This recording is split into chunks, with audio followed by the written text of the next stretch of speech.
eee, semua hal yang aku suka ada di sini, kayak dalam segi aku kan paling suka buku horor kan, tapi di sini sisi mistisnya ada, sisi sejarahnya juga ada, dan fiksinya juga bikin apa, bukan fiksi, maksudnya misterinya juga bikin otak tuh muter gitu.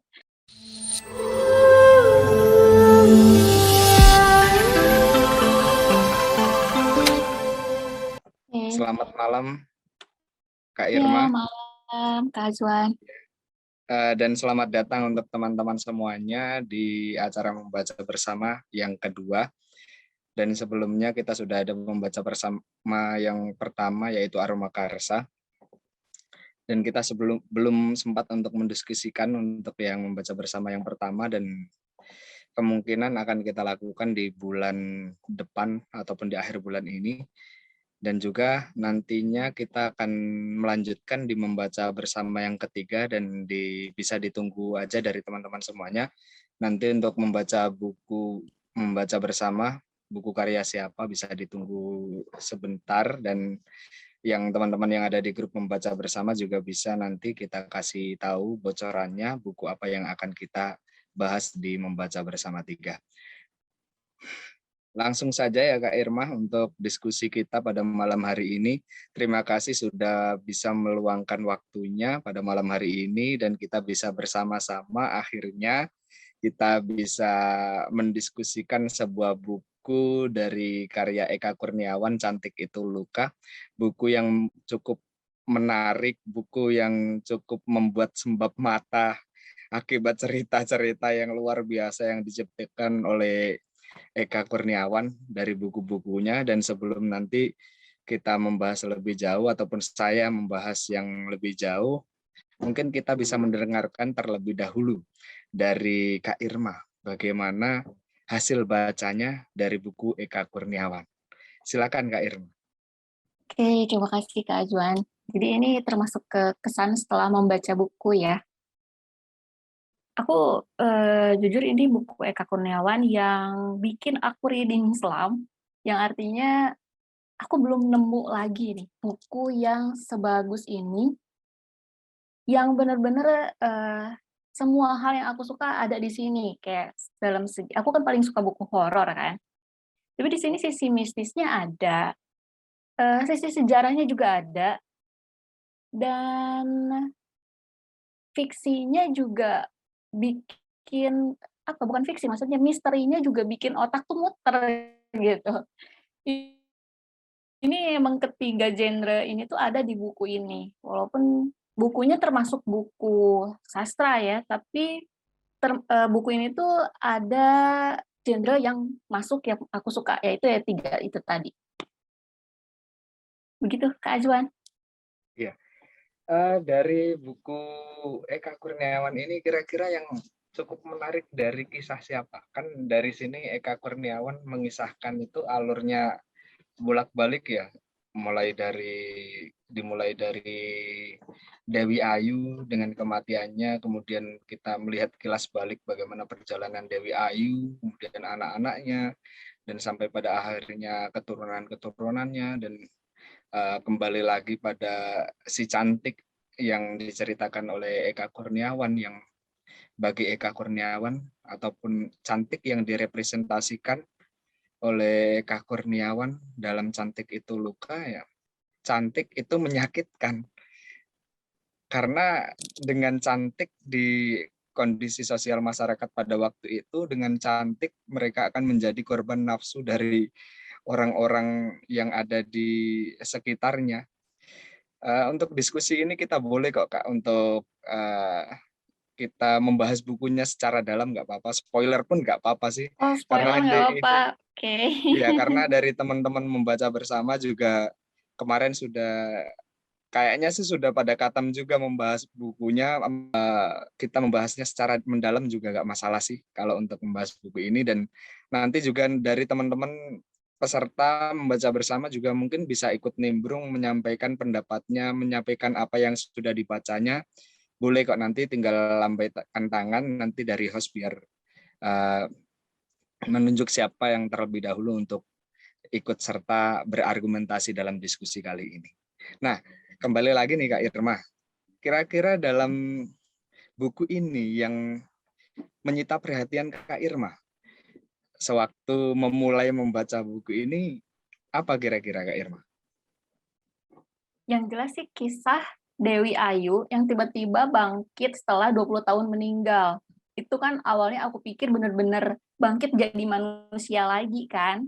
Itu Ya, yang bikin aku penasaran sampai akhir, kenapa sih Dewi Ayu ini tuh bisa bangkit setelah 20 tahun. Dia mati suri, tapi di dalam tanah 20 tahun, kayaknya nggak mungkin gitu jadi manusia lagi. Nah dari situ aku pengen membereskan buku ini, dan memang buku ini meskipun terbilang tebal, terus besar juga kan ukurannya dibanding iya, buku novel yang biasa, tapi bisa dengan singkat buat membereskannya. Aku sekitar kalau nggak salah 2 mingguan deh beres.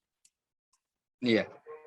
Buku yang penuh dengan misteri yang membuat kita tidak mau berhenti untuk membacanya. Iya Jadi benar. ya, kita seakan-akan digiring oleh Eka Kurniawan, ayo selesaikan buku ini. Masih ada banyak misteri yang perlu kalian ketahui, masih banyak misteri yang belum terpecahkan dalam buku-buku ini. Jadi aku juga cukup menikmati apa yang disampaikan Eka Kurniawan, mulai dari penceritaan Dewi Ayu kepada anak-anaknya, kemudian perjalanan Dewi Ayu sewaktu dia mencari tahu keluarganya, nasab keluarganya dari siapa saja, kemudian ada Mak Iyang dan Mak Gedik, kemudian dari situ kita juga melihat bagaimana kondisi sosial masyarakat ketika era penjajahan Jepang, peralihan dari Belanda ke Jepang, dan orang-orang pribumi ataupun orang-orang blasteran Belanda Indo ataupun orang-orang Belanda kemudian diasingkan, dan cara bertahan yang dilakukan oleh Dewi Ayu ini juga menarik daripada orang-orang yang waktu dalam penjara ataupun camp yang dibuat ketika sewaktu peralihan dari Belanda ke Jepang. Karena pada waktu itu Dewi Ayu cukup mandiri, Dewi Ayu cukup baik dalam bertahan hidup. Dia mengambil lintah kemudian dikasih di sapi untuk kemudian dimasak dan mengatakan kita sekarang tidak memakan lintah, tapi kita sekarang memakan darah sapi, yang membuat puluhan dari teman-temannya yang ada di camp kemudian bisa bertahan hidup. Selain itu dia juga mengambil beberapa binatang yang ada di sekitarnya seperti tikus dan lain sebagainya untuk bertahan hidup tanpa merasa jijik, dan yang penting kita sampai sekarang masih hidup. Bahkan pengorbanan yang dilakukan Dewi Ayu untuk menyelamatkan salah satu anak dari orang yang ada di camp itu juga luar biasa. Dia berani bercinta menyerahkan tubuhnya hanya untuk mendapatkan obat buat anaknya yang sakit, walaupun dalam usahanya anak dari kawannya itu ternyata masih belum sempat bisa disembuhkan. Kalau dari Kak Irma sendiri yang lainnya kira-kira? Kalau dari aku, selain yang cerita misteri soal Dewi Ayu yang 20 tahun itu, aku emang Mmm, tertarik dengan cerita yang tentang anak-anak, bukan anak, tapi lebih ke cucu-cucunya Dewi Ayu, itu juga ada misterinya kan. Di mana Iya, yang 2 itu aku lupa namanya siapa, tapi yang kedua ini, dia meninggal kan. Nah, yang iya, meninggalnya ini tuh pasti jadi misteri, meninggalnya kenapa, terus sampai, apa, yang satu kan dia pergi kan, terus meninggal, bawa bayinya, terus yang satu lagi memang meninggal karena sakit. Nah, yang cucu yang cowok ini yang jadi bikin aku wow gitu sama si cerita ini tuh, oh ternyata begini. Awalnya tuh kayak aku tuh sampai sempet dibuat bingung gitu, sebenarnya ada apa sih masalah sama si 3 cucunya si Dewi Ayu ini, dan ternyata masalahnya cuma gara-gara satu orang itu. iya itu. Cuman gara-gara balik Da- lagi kan, maksudnya gara-gara cinta kan. Masalahnya tuh nggak jauh-jauh dari cinta dan kecantikan. Mm-mm. Iya. Dan yang menarik juga ketika sebelum di akhir melihat bagaimana eh, anak dari Maman Gendeng yang kemudian dinamakan Rengganis si cantik. Ya, itu kan yang satu itu tuh yang agak oon, cantik Iya. tapi oon tuh. Memang bener ya Dan kata orang tuh kan, kalau ada orang yang cantik banget pasti ada satu hal yang bikin dia itu kurang lah gitu. Entah itu dia cantik, pinter tapi sombong, entah itu dia udah cantik rendah diri tapi oon kayak Rengganis. iya, lucu sih ketika Rengganis taruhan ini lemon yang waktu itu di kelas, kemudian dia karena menghabiskan 5 gelas lemon, kemudian dia merasa ingin buang air kecil, kemudian di sana penuh dengan anak-anak SMA yang pada waktu itu mencoba untuk merokok bergantian di masing-masing kamar mandi, dan pada akhirnya Rengganis mendapatkan tempat kamar mandi, dan di situ di kamar mandi bersama dengan anjing. Dan yang lucunya ketika waktu dia di dalam kamar mandi, dia kemudian tidak sampai melepas pakaiannya, dia ngompol di dalam kamar mandi dan kembali ke kelas tanpa baju. Dan mengatakan dalam seluruh kelas di dalam kelas bahwasanya saya diperkosa sama anjing. Itu kalau ada zaman sekarang itu on banget sumpah. Iya, Langsung dibawa ke psikiater tuh pasti.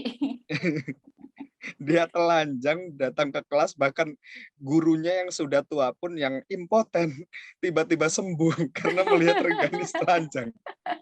Dan beruntung Aduh. masih ada Nur Aini, anak dari Alamanda dan juga Sang Sodanco, yang pada waktu itu melindungi dari Rengganis. Dia cepat-cepat mengambil kain untuk menutup badan dari Rengganis, dan ketika diantar ke rumah pun Rengganis seperti nggak terjadi apa-apa pada waktu itu diperkosa sama anjing. Dan pada akhirnya pun dia melahirkan sebuah anak dari eh, pergumulannya dengan anjing, atau akibat dari diperkosa dengan anjing. Dan ini kemudian mengingatkan bagaimana Rengganis yang menjadi bunga desa di Halimunda pada waktu itu juga sama yang dicap sebagai kutukan bagi orang-orang yang ada di Halimunda, bahwasanya yang terjadi oleh Rengganis pada waktu itu adalah yang juga terjadi oleh Rengganis kembang desa yang menjadi pujaan seluruh kerajaan pada waktu itu. Oh iya, Ada jadi hal yang menarik lagi sebenarnya sih Kak Irma ketika masa di mana Dewi Ayu memiliki 3 anak. Yang pertama Alamanda, yang kedua ada Adinda, yang ketiga siapa namanya? aku lupa namanya. Ya, yang kemudian dinikahkan dengan Maman Gendeng ketika waktu masih berusia 13 tahun atau 12 tahun.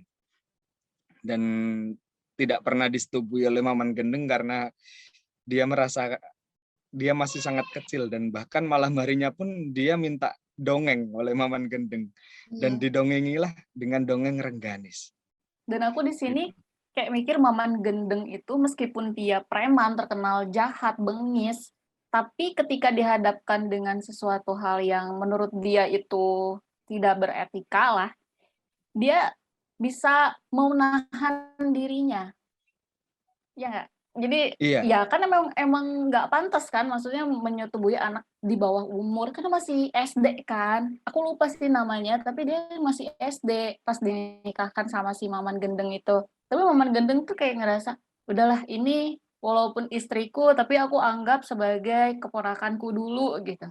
Dan iya. di situ aku awalnya yang ngerasa melihat Maman Gendeng itu dalam segi negatif, jadi lebih ke positif gitu. Oh, Maman Gendeng tuh ternyata walaupun jelek-jelek begini kelakuannya, tapi dia punya hati nurani. Iya, iya. Dan bahkan dia pun berjanji kepada Dewi Ayu, dia tidak akan kembali untuk bersetubuh dengan mertuanya. Dia tidak akan kembali untuk bercinta kepada mertuanya karena dia menyadari meskipun meskipun istrinya masih kecil tapi perhatiannya, kemudian apa yang dilakukan oleh istrinya meskipun masih di bawah umur itu kemudian menjadikan dia seakan-akan punya tanggung jawab dan punya rumah untuk pulang yang dari dahulu itu yang diinginkan oleh Maman Gendeng dan sekarang dia mendapatkannya dan dia tidak mau melewatkan hal itu. Ya, ada satu hal yang lebih menarik ketika kita berbicara tentang Alamanda pada waktu ini. Nah, menarik Alamanda bagaimana si Alamanda ini bisa menjadi representasi bagi perempuan-perempuan zaman sekarang. Mungkin ya bagiku Alamanda ini dengan kecantikannya dia bisa menaklukkan siapapun laki-laki yang dia kenal dan dia hanya untuk mempermainkan hati seorang laki-laki, hanya untuk mematahkan hati seorang laki-laki dan dia bahagia.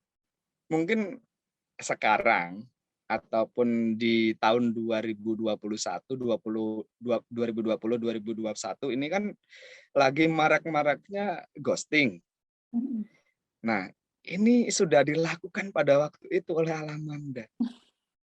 Dan sekarang sepertinya perempuan-perempuan zaman sekarang juga melakukan hal yang sama ketika dia good looking, maka dia punya kewenangan untuk mempermainkan hati seorang laki-laki kan seperti itu. Iya iya, benar. Meskipun bisa juga dari yang laki-laki kemudian mempermainkan seorang perempuan, tapi kan kasusnya itu kebanyakan kan perempuan yang mempermainkan laki-laki. Tapi ketika ada masalah, perempuanlah yang merasa paling sedih kan gitu, paling Mhm. bersedih. Ya nggak tahu ya saya, karena saya seorang lelaki dan mungkin nanti Kak Irma lah yang bisa menjelaskan bagaimana tentang perempuan. Karena perempuan ini makhluk teka-teki yang sulit untuk dipecahkan. Gitu. Iya, si Alamanda ini kan memang dia punya sombong lah, bisa dibilang dia sombong karena kecantikannya. Dia kayak ngerasa, aku bisa mendapatkan semua lelaki yang aku lirik, gitu kan. Iya. Sekali ngelirik pasti semua laki-laki tuh jatuh cinta. Dan sialnya, dia ketemu si Sodanco, ya kan? Iya. Dan si Sodanco ini, dia memang sebenarnya sudah tahu si Sodanco dari ibunya, bahwa si Sodanco ini adalah orang yang pintar berstrategi. Dan Sodanco ini juga nggak bodoh-bodoh banget gitu, nggak sampai buta karena cinta, jadi akhirnya mau dimanfaatkan sama si Alamanda. Dan di sini juga aku dapat pelajaran di mana sebenarnya kan si Dewi Ayu juga udah ngasih tahu, kamu harus hati-hati sama si Sodanco, dia bukan orang biasa. Kalau nggak salah dialognya entah apa, tapi mengarah ke situ. Pokoknya ngasih tahu kalau ke si Alamanda itu harus hati-hati sama Sodanco, jangan jangan pikir Sodanco ini tuh pria yang sama seperti yang kamu permainkan yang kemarin-kemarin. Itu kan kata ibunya. Dan si Alamanda ini kayak, ah udah lama gitu kan. Mungkin ya bisa direpresentasikan untuk zaman sekarang tuh kayak dikasih tahu tuh bebal gitu si Alamanda tuh. Udah lama biarin aja orang itu mah sama aja kok cowok kayak mungkin seperti itu ya. Walaupun dalam dialognya itu tidak seperti itu memang Iya. dalam dialog bukunya. Nah, untuk itu di sini kita dapat pelajaran bahwa namanya juga nasihat seorang ibu tuh harus kita perhatikan lah. Kan bukan hal yang buruk gitu untuk untuk waspada terhadap pria, karena walaupun pria itu selemah-lemahnya pria, ya dia pria gitu. Nggak bisa dibandingin tenaganya dengan wanita, walaupun kita kayak kuat gitu, terus bisa berstrategi dengan licik gitu kan, bisa berkelit-kelit kayak ular gitu, tapi tetap aja gitu. Pasti antara pria sama wanita pasti ya kalau adu jotos mah ya wanita yang kalah gitu. Dan ini dalam kasusnya ini bukan adu jotos kan si Sodanco sama si Alamanda ini, tapi adu strategi dan akhirnya ya Alamanda yang kalah. Iya kan? Iya, Itulah. padahal pada waktu itu dia, sudah berkomitmen dengan si Kliwon, Kamerat Kliwon. Iya. Karena pada awalnya juga sebenarnya si Alamanda ini ingin memberitahu ke orang-orang, ini kan juga kemudian menjadi taruhan banyak masyarakat Alimunda pada waktu itu. Siapa yang akan dikalahkan? Kamerat Kliwon ataukah Alamanda pada waktu itu? Dan pada akhirnya kan juga sebenarnya Alamanda yang kalah terlebih dahulu oleh Kliwon.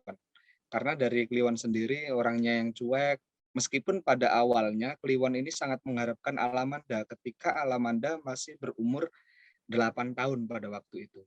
Dan Kamerat Kliwon berlaku seakan-akan dia cuek, gak memperhatikan Alamanda sampai pada suatu saat Kliwon mengajak si Alamanda ini ke sebuah pantai dan dia dibawa ke tengah laut selama 2 minggu oleh Kliwon. Dia ketika berenang kemudian naik perahu ke tengah laut. Di tengah laut mereka berdua karena kedinginan disuruh untuk melepas baju mereka, dan Alamanda pun berpikir, kalau aku melepaskan bajuku dan aku telanjang, yang aku takutkan adalah nanti bagaimana reaksi si Kliwon.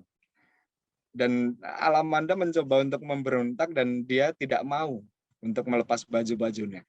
Ya udah, kemudian Kliwon, ya udah kalau gitu saya yang buka baju. Dia buka baju dan kemudian Alamanda juga ikut, dan ternyata dia melihat Kliwon. Ternyata dia tidak birahi ketika melihat diriku. Kemudian dia merasa lapar, kemudian diajak bagaimana survive dalam hidup di tengah laut. Mereka harus memakan ikan mentah untuk menyanggah perutnya supaya tidak lapar. Meskipun pada awalnya Alamanda tidak menyukai hal itu, tapi pada akhirnya Alamanda juga bisa mengikuti bagaimana kebiasaan Kliwon, dan pada akhirnya mereka berdua saling jatuh cinta dan saling mencintai, meskipun pada akhirnya ketika si Alamanda ini ketemu dengan Sodanco, dan pada akhirnya dia terjebak oleh Sodanco ketika Sodanco menyatakan cintanya dan Alamanda menolak, dan Sodanco merasa dia dipermainkan. Dia dikasih obat, kemudian diperkosa, dan pada akhirnya sebelum masyarakat Halimunda tahu, mau gak mau ya Sodanco harus menikahi Alamanda. Dan yang menarik ketika di atas ranjang, si Alamanda ini menggunakan celana dalam besi yang kemudian menyusahkan si Sodanco untuk tidak bisa bulan madu. Hingga pada akhirnya Sodanco melakukan hal-hal yang tidak seharusnya dilakukan, memerkosa si Alamanda, dan itu terjadi 2 kali. Dan panjang sih sebenarnya kalau diceritakan tentang Iya. Alamanda dan Kliwon ini.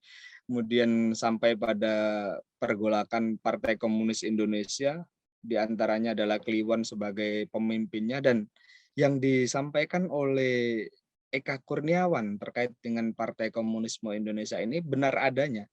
Artinya dalam kesejarahan Indonesia yang saya tahu dari beberapa literatur yang menjelaskan terkait dengan komunisme Indonesia, ini benar-benar terjadi, dan pergolakan-pergolakan di tahun itu juga benar-benar terjadi. Dan yang aku pertanyakan adalah siapa sih Salim? Salim yang kemudian menguatkan Kliwon untuk dia mengikuti ayahnya sebagai seorang komunis. Salim ini dia mengatakan, saya pernah ketemu oleh Presiden Republik dalam satu rumah di Surabaya. Kalau aku menerka, dia tinggal di rumahnya Cokro Aminoto bersama dengan Soekarno, Muso, Semaun, Darsono, dan kawan-kawan. Menurutku menjadi teka-teki Salim ini representasi dari siapa, tokoh komunis siapa yang kemudian dituliskan oleh Eka Kurniawan. Ini yang masih membuatku berpikir panjang. Siapakah Salim Nah yang itu oh sorry direpresentasikan sorry. oleh Eka Kurniawan? Iya, gimana Kak? Itu aku sempet baca barusan banget sebelum Hmm, ini, nggak barusan sih tadi. pagi lah ya. Sebelum online, aku sempat baca dari sebuah artikel yang, menyambung-nyambungkan sejarah, fakta sejarah dengan Mhm. novel ini.